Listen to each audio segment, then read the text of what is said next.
Misteri Rumah Tua di Ujung Desa, Part 1. Thomas adalah seorang karyawan di sebuah perusahaan berusia 35 tahun. Ia memiliki seorang istri bernama Mira berusia 27 tahun. Mereka mempunyai anak laki-laki bernama Farel yang berusia 5 bulan.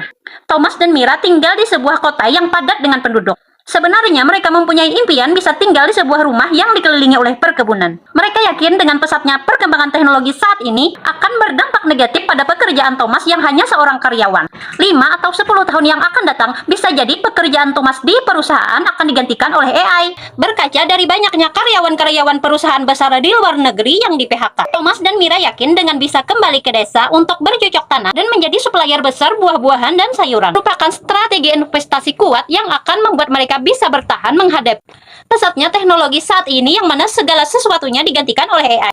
Namun bagi Mira dan Thomas, impian itu terasa sangat jauh untuk bisa dicapai.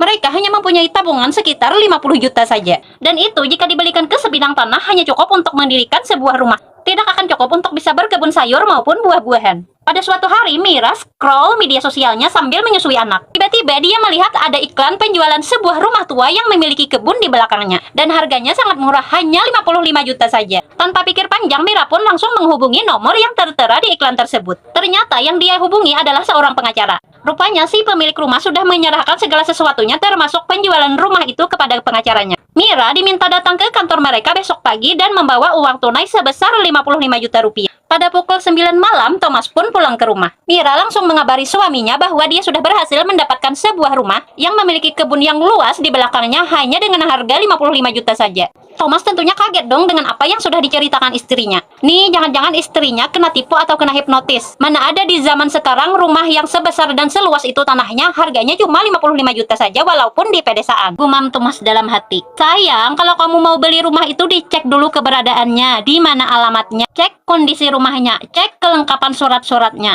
Jangan sembarangan membeli, apalagi harga rumah itu tidak masuk akal. Jangan-jangan itu penipuan, kata Thomas kepada Mira. Mira kemudian menjawab, sayang, aku ini perempuan yang modern dan berpendidikan.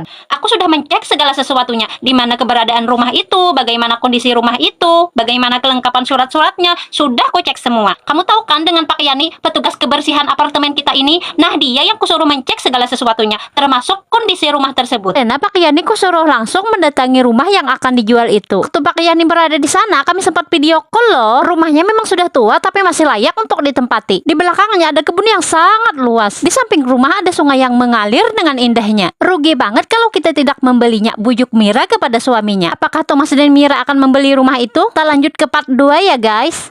Oh ya guys, jangan lupa ya order gula batu atau gulali khas Amuntai yang kutawarkan. Ada berbentuk itik, keranjang anggur, dan layar. Silahkan